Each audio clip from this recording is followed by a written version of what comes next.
الحليم الأمين ونحن على ذلك لمن الشاكرين والشاكرين والحمد لله رب العالمين. إن الله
جس ذات کے صدقے اللہ نے ساری کائنات کو وجود عطا فرمایا.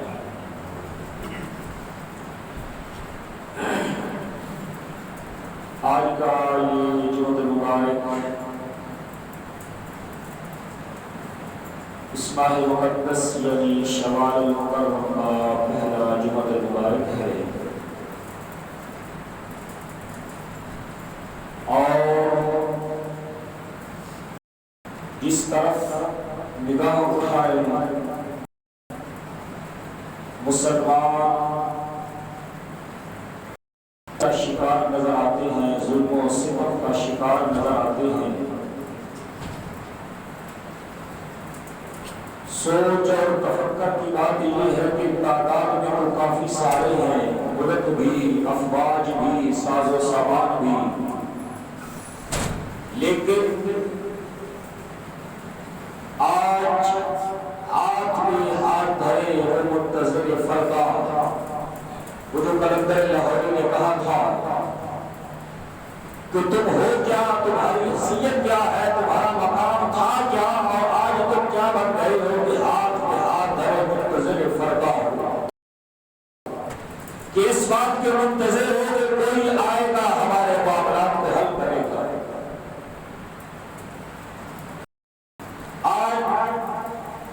کی اس گفتگو میں چند باتیں مسجد اقصی کے حوالے سے،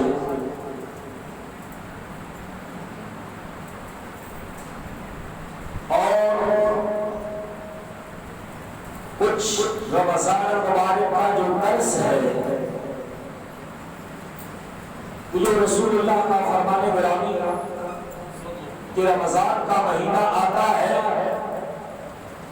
تو اللہ سارے سرکش شیاطین کو جکڑ دیتا ہے اور جہنم کے دروازوں کو بند کروا دیتا ہے، جنت کے دروازوں کو کھلوا دیتا ہی دن کا فرق تو پڑا ہے، مساجد کی رونق آپ کے سامنے ہے۔ تو ہم نے اکابر اسلاف بزرگوں سے یہ دعا سنی ہے، تو فرمایا کرتے تھے کہ رب سے یہ کی دعا مانگا کرو کہ اے اللہ اللہم ارزقنا الاستقامۃ علی الاعمال الصالحہ کہ اے اللہ ہمیں اعمال صالحہ میں اقامت میں جس طرح تو نے رمضان میں توفیق بخشی تھی، اسی طرح رمضان کے بعد بھی اس کے استقامت عطا فرما۔ آمین۔ کیونکہ یاد رکھیے نماز بھی وہی ہے، رب بھی وہی ہے، مسجد بھی وہی ہے۔ اگر فرق پڑا ہے تو درمیان میں رمضان کا ہی پڑا ہے، اور حقیقت کے اندر بہت زیادہ فرق ہوتا ہے۔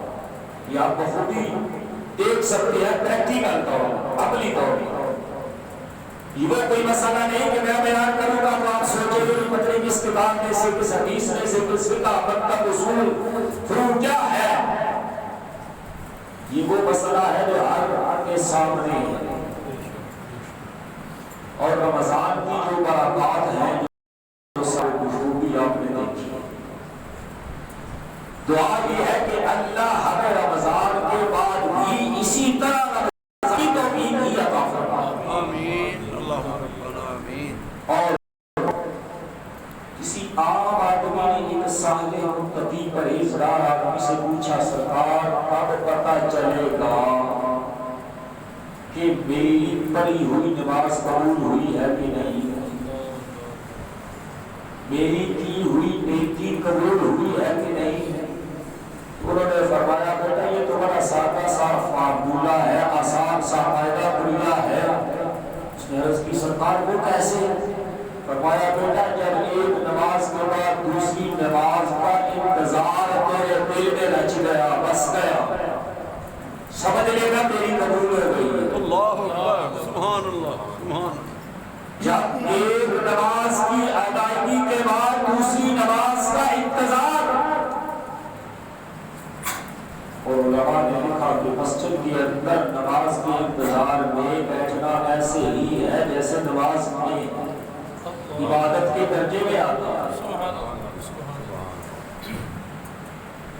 تو یہ جو توفیق اللہ نے بخشی ہمیں رمضان مبارک کیا،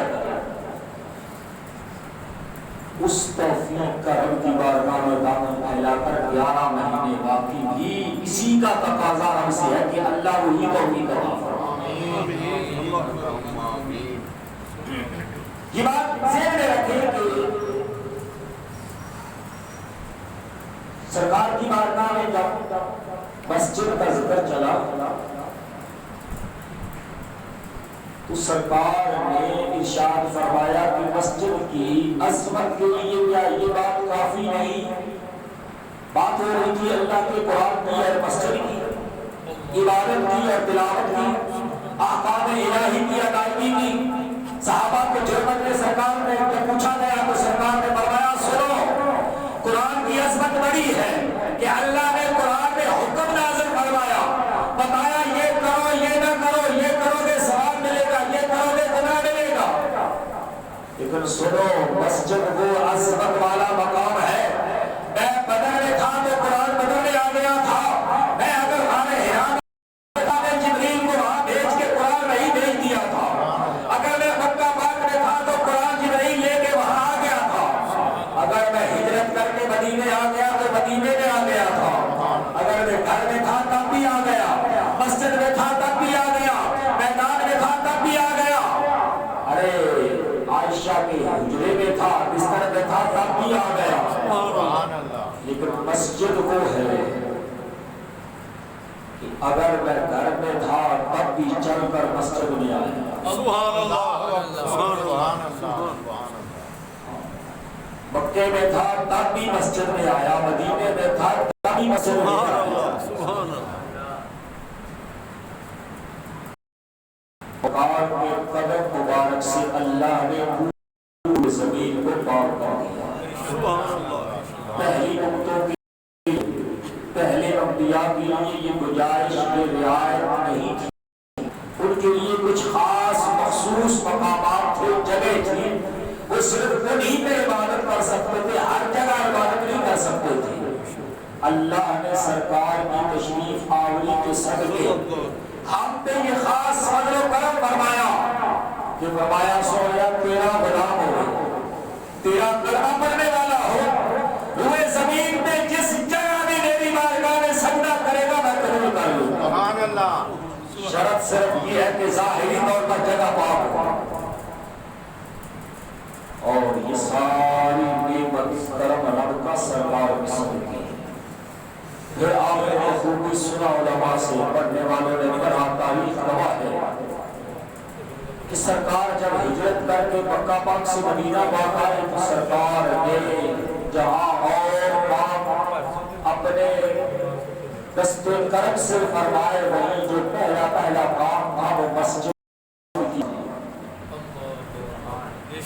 اللہ نے اپنے محبوب کے قلب اطہر میں جس چیز کی ادائیگی کا فرض فریضہ رکھا تھا، کیونکہ نبی ہر کام اللہ کے حکم سے کرتا ہے۔ رب کا قرآن بتاتا ہے وَمَا يَنطِقُ عَنِ الْهَوَىٰ إِنْ هُوَ إِلَّا وَحْيٌ يُوحَىٰ۔ میرا محبوب اپنی مرضی سے نہیں بولتا، وہ وہی بولتا ہے جو میں اسے وحی الہی کرتا ہوں۔ نعرہ تکبیر، اللہ اکبر، نعرہ رسالت، یا رسول اللہ، نعرہ تحقیق، حق یا نعرہ حیدری، یا علی، نعرہ غوثیہ، یا غوثیہ۔ سرکار نے مدینہ المنورہ میں تشریف آوری کی امت کی پہلی مسجد کی خود بنفس نفیس بنیادوں میں کام کر کے بتایا، پتھر اٹھا اس کی تعمیر میں سرکار نے خود حصہ لیا عملی طور پر۔ صحابہ رضوان پہ سونیا ہم ہیں ابھی وابی یا رسول اللہ، ہمارے باپ آپ پر قربان ہم ہیں نا، تو سرکار فرماتے یہ رب کا گھر ہے، مسجد الاسس علی التقوی، یہ وہ مسجد ہے اور اس مسجد کا نام مسجد قباء ہے۔ سبحان اللہ، سبحان اللہ۔ جو حجاج کرام زائرین عمرہ کے لیے حج کے لیے گئے ہیں انہوں نے اس مسجد کی بخوبی زیارت بھی کی ہے، نوافل کی ادا فرمائی۔ ابھی ہم نے بات کرنی ہے مسجد اقصیٰ کی طرف، اس لیے میں نے ایک تمہید کے طور پر سمجھانا ہے کہ مسجد ہے کیا، اور مسجد قباء کی جو بات میں نے آپ کے سامنے رکھی ہے، جہاں سرکار کے قدم لگتے ہیں اس کی برکت کیا ہے یہ بھی سمجھا دی۔ جہاں خود کھڑے ہو کر آپ کا قدم سے نفیس مصلی امامت پہ امامت فرمائے اس مقام کا مقام کیا ہو۔ یہ جو زائر گئے ہیں، حاجی صاحب گئے ہیں اور دوست گئے ہیں، ان سے پوچھئے مدینہ المنورہ کے اندر جب حج کرنے والا جاتا ہے نا، مکہ پاک میں زیادہ تر عوامل جو ارکان کی ادائیگی ہے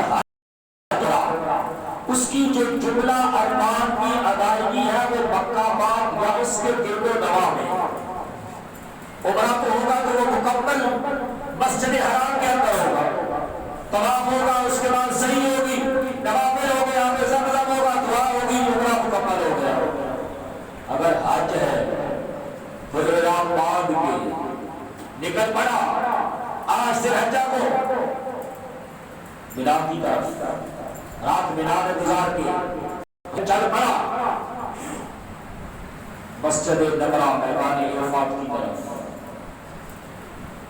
9 کا دن جہاں گزارے گا میدان عرفات مسجد نبرہ کے اندر، اور رات جو آگے آئے گی وہ مزدلفہ کے اندر، واپس 10ویں والے دن قربانی آئے گی تو وہ واپس پلٹ کر وہ بڑے شیطان کو بکریاں مار کے قربانی کر کے اپنا حلق کرا کے بال بڑھا کے احرام کھول کے واپس زیارت کے لیے آئے گا۔ یہ حج کے جملہ موٹے موٹے الفاظ ہیں۔ اب حج ہے تو یہ مکہ المکرمہ کے گرد و نواح میں ہے، 4 5 6 7 8 9 کلومیٹر کا فاصلہ ہے۔ مینا سے شروع ہو جائے، تھوڑا آگے سفر بڑھتا جائے گا، مینا سے آگے آگے مزدلفہ سے پھر واپس مینا، یہ کل ملا کے 9 کلومیٹر کے قریب یہ ڈسٹینس بنتا ہے۔ کہ اگر حج ہے تو یہاں ہے، عمرہ ہے تو مسجد حرام مکہ المکرمہ بیت اللہ کے اندر ہے، لیکن جب زائر مدینہ آتا ہے نا، مکہ میں رہتا ہے تو سارا دن کوئی نہ کوئی کام، کوئی نہ کوئی ڈیوٹی، کوئی نہ کوئی ارکان، کوئی نہ کوئی فرض ہوتا ہے اس کے ذمہ، بھاگ دوڑ کرتا ہے، میں نیا عمرہ کر لوں، احرام باندھ گیا ہوں مسجد عائشہ صدیقہ رضی اللہ تعالیٰ عنہا سے، یا مسجد جہل والا سے مان گیا ہوں، نیا عمرہ کر لوں، طواف کر لوں، خالص نفلی طواف کر لوں، لیکن جاوا جاتا ہے مدینہ پاک۔ کمال کسی نے کہا تھا نہ کہ زندہ رہنا ہو تو انسان مدینے میں رہے، سبحان اللہ، زندہ رہنا ہو تو انسان مدینے میں رہے، بن کے سرکار کا مہمان مدینے سبحان اللہ، بے شک جب سرکار کے بڑے اقدس پہ حاضر ہوتا ہے نا غلام، تو یقین جانے کوئی اور ڈیوٹی ہی نہیں، کوئی کام ہی نہیں ہے، بس در اقدس کے اوپر بیٹھ جاؤ، زیارت کرو، درود و سلام کرو۔ سبحان اللہ، سبحان علماء سے پوچھا وہاں تھا کہ میں طواف کر لیتا تھا، عمرہ کر لیتا تھا، یہاں کیا کروں؟ زیادہ سے زیادہ نماز پڑھو، سرکار کی بارگاہ میں حاضری دو، درود پاک کا نذرانہ پیش کرو، نوافل ادا کرو، تہجد کے ٹائم آ جاؤ، اشراق پڑھو، چاہے پڑھو، صلاۃ اللیل پڑھو، صلاۃ الحاجات پڑھو، اور جملہ نوافل کی عبادات کرو، یا قضا پڑھ لو۔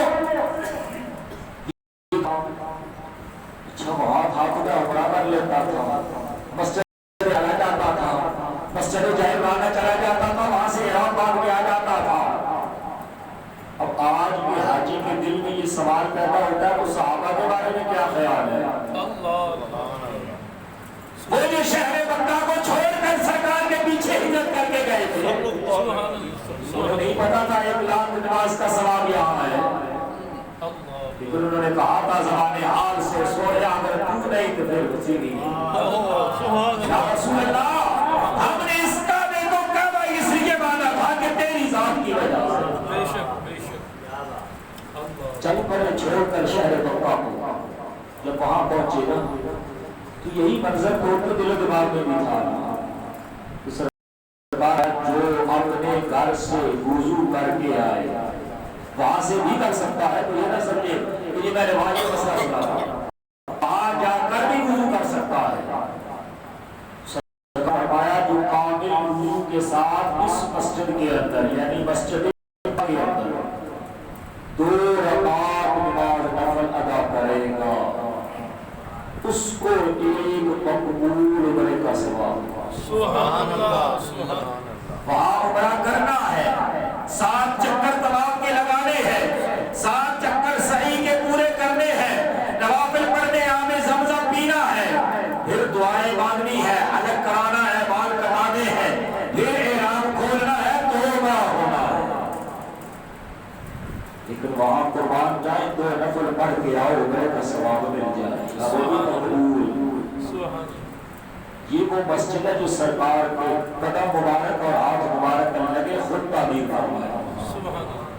چاہو اس سے آگے آپ کو یہ چلتا ہوں مسجد اقصیٰ کی طرف۔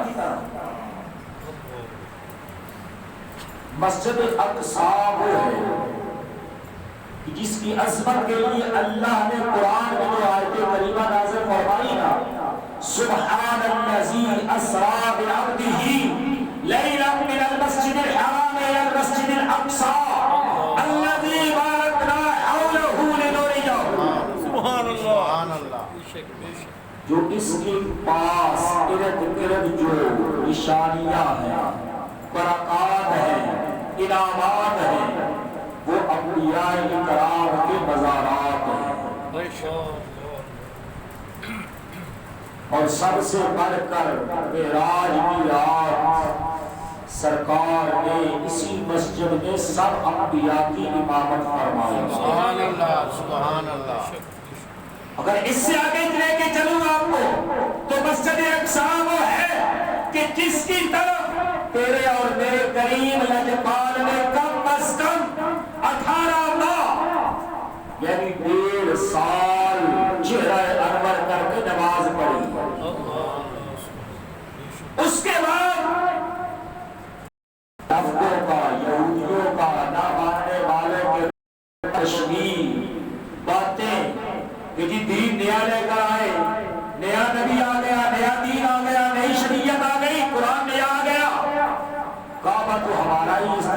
فرمایا تو سن رب نے کمال کر دیا قرآن میں سبحان اللہ قد نرى تقلب وجهك في السماء سبحان اللہ سبحان اللہ سوریا میں دیکھنا پیا تیرا چہرہ جو آسمان کی طرف اٹھ رہا ہے سبحان اللہ قال نولینک قبلۃ ترضاها سبحان اللہ سبحان اللہ دوسرا پارہ ہے سورہ بقرہ ہے گھر جا کے دیکھیے ترجمہ خود دیکھ لینا کسی سے پوچھ لے سوریا تو اس قبلے کے اوپر تو راضی ہے چہرہ تو پھیر لے قبلہ میں بنا دوں سبحان اللہ سبحان اللہ سبحان اللہ نے کہا حالانکہ رب یاد رکھنا ہمارا ایمان ہے کے بارے میں اکثر کہا کرتا ہوں نا لوگ کہتے ہیں توحید نہیں بتاتے اور پگلے ہم سب توحید ہم بتاتے ہیں رب وہ ہے کہ تیرے اور میرے دل میں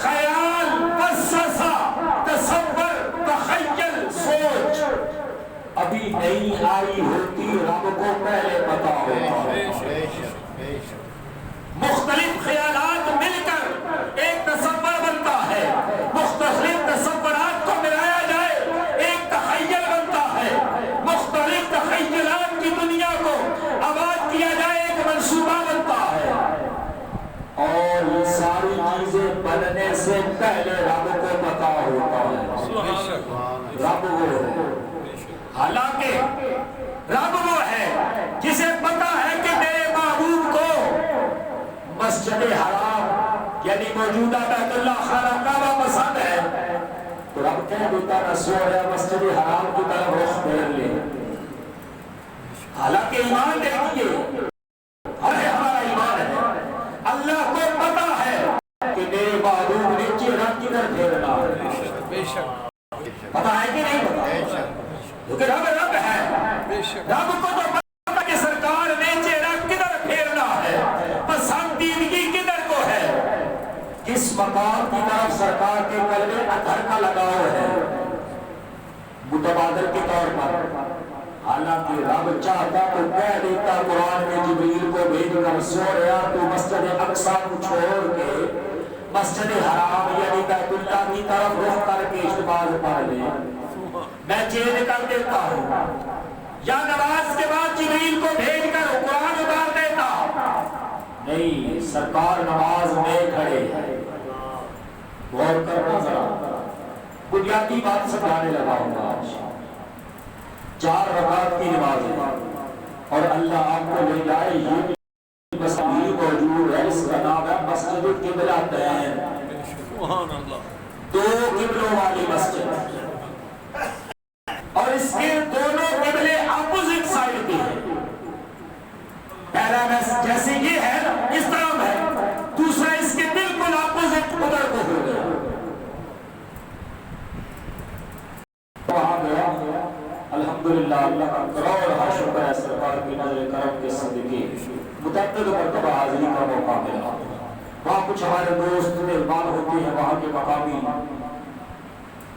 تو وہاں مجھے حاضری کا موقع ملا تھا نے پوچھا یہاں کوئی مدیر ہے عارف ہے میں نے کہا کیا ہوا میں نے کہا یار اس سے تھوڑا ڈسکس کرتے ہیں کچھ پوچھتے ہیں میں نے لگی جی کیا پوچھا میں نے کہا یار کوئی بلاؤ تو سو مجھے وہ رضاکار وہ جو ہوتے ہیں کوئی ڈیوٹی پہ لگے ہوتے ہیں اس سے پوچھا تو میں نے کہا یار وہ مدیر ہے نا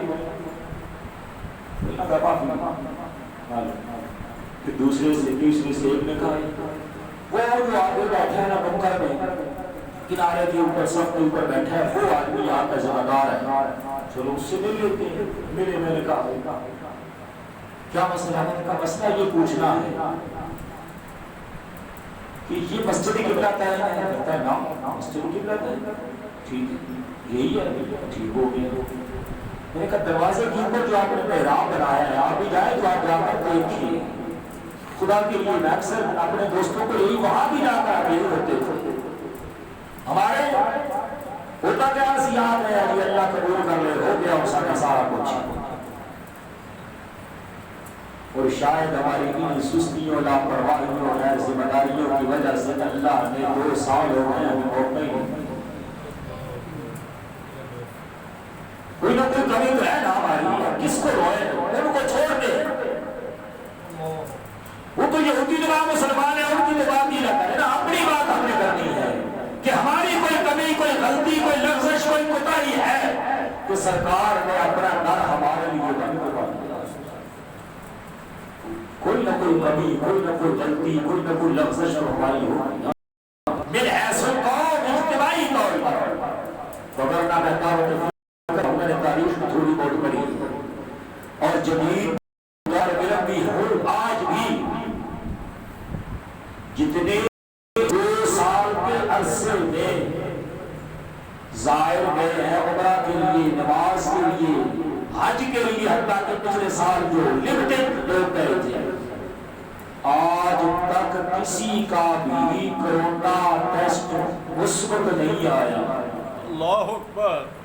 جو مکے میں یا مدینے میں داخل ہوا ہے نا، چاہے اکیلا ہو، چاہے 10 آدمیوں کے ساتھ ہو، 100 آدمیوں کے ساتھ ہو، 1000 کے ساتھ ہو، 2000 کے ساتھ ہو، 10,000 کے ساتھ ہو، 70 75 80 ہزار تک تو گئی نفری اس سارے پیریڈ میں نے پڑھا ہے، دیکھا ہے۔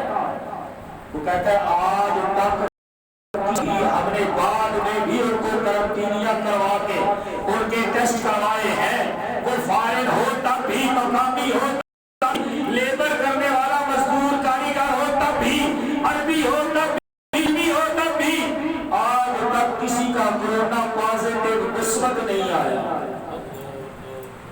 میں نے کہا کر دیا انیا ہوتے پانے جا پگلیا او مقام نے جتھے شفا ملدی۔ سبحان اللہ۔ تو ظالموں کھول دو اگر چاہتے ہو شفا، اگر چاہتے ہو کہ اللہ ہم سے راضی ہو جائے تو کھول دو گناہگاروں کے لیے یہ در، تاکہ من حیث القوم اجتماعی طور پر وہاں پہنچے، گردن جھکائے، آہوزاری کرے، بیت اللہ کے خلاف کو پکڑ کر رو رو کر اپنے گناہوں کی معافی مانگے کہ مالک ہم سے بھول ہو گئی، معاف کر دے۔ شاید کسی ٹوٹے دل کی دعا سے اللہ راضی ہو جائے، یہ مسئلہ حل ہو جائے۔ تو پگلوں یہ مسئلے احتیاطوں سے حل نہیں ہونے۔ آج بھی میں ایک ذمہ دار طالب علم ہونے کی حیثیت سے عرض کرتا ہوں، اگر چاہتے ہو کہ آج بھی یہ مسئلہ حل ہو جائے، بالخصوص کرونا کا، بیماری کا، تو پگلے صحابہ کی سیرت پڑھ کے دیکھ، صحابہ فرماتے ہمیں کوئی مسئلہ ہوتا ہم سرکار کی بارگاہ میں آ جائے، وہ چاہے دین کا ہوتا، چاہے دنیا کا ہوتا، چاہے معیشت کا ہوتا، چاہے معاشرت کا ہوتا، چاہے کاروبار کا ہوتا، چاہے گھر کا ہوتا، ہم سرکار کی بارگاہ میں آ کے عرض کرتے، سرکار جب ہاتھ اٹھا دیتے اللہ کرم فرما دے۔ اللہ اکبر۔ سبحان اللہ، سبحان اللہ۔ ارے بعد از وصال سیدنا فاروق اعظم کی سیرت پڑھ کے دیکھ، اگر نہ سمجھ آئے تو بٹوہ خضرا کی آج وہ کھڑکی دیکھ جو کھلوائی تھی تو اللہ نے باران رحمت بارش برسائی۔ سبحان اللہ۔ خدا کے لیے آج بھی وقت ہے کہ سرکار کے پر اقدس کی طرف پلٹ آؤ، رب کی بارگاہ میں جھک جاؤ، اللہ سے معافی مانگو، اللہ سے مانگو، رب معاف کرنے والا بڑا مہربان ہے، وہ معاف کرے گا۔ یہ تو مسجد القباء کی بات ہوئی، جب مسجد اقصیٰ نے عرض کیا نا کہ وہ مسجد اقصیٰ جہاں سرکار خود اور تمام انبیاء و رسول سیدنا آدم علی نبینا علیہ السلام کی ذات پاک سے لے کر سیدنا عیسیٰ روح اللہ تک ہر نبی سرکار کے پیچھے کھڑا ہے، معراج کی رات سرکار امامت فرما رہے ہیں، ہر نبی مقتدی ہے۔ ذرا غور تو کر اس مسجد کا مقام کیا ہوگا، اس کی عظمت کیا ہوگی، اور اگر اس کی ہسٹری کو دیکھا جائے تو سمجھانے کے لیے میں آپ کو بہت دور نہیں لے جاتا، قریب قریب سمجھانے کے لیے یہ وہ مسجد ہے کہ جس کی فتوحات میں لیٹسٹ قریب قریب کا نام امیر المومنین سیدنا فاروق اعظم کا تھا۔ وہ عمر کہ جب آپ کی بارگاہ میں خط بھیجا گیا نا، کہ وہ عیسائی کہتے ہیں کہ ہم آپ کے امیر المومنین سے چند باتیں کریں گے، 2-4 کوسچن کریں گے، ملاقات کریں گے، ڈائلاگ کریں گے، بات چیت کریں گے، پھر ہم چابی دے دیں گے، اگر ہمارے کوسچن حل ہو گئے تو یہی وہ مسجد اقصی تھی جس کی طرف امیر المومنین عمر بن الخطاب چلے تھے. ایک سواری تھی، دو سوار تھے. وہ کہاں مر گئے ریاست مدینہ کا نام لینے والوں؟ آپ نے فرمایا یہ جانور ہے اس کی بھی کچھ بڑا حقوق ہے.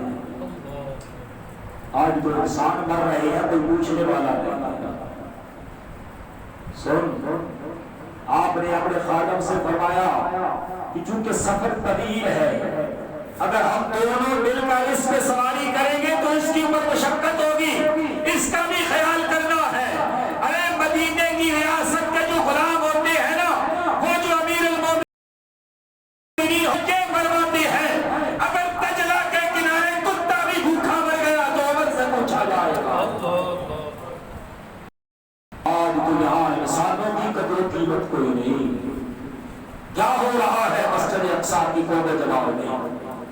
ہم کر رہے ہیں. میں کہتا ہوں انسان کو ڈوب کے مر جانا چاہیے.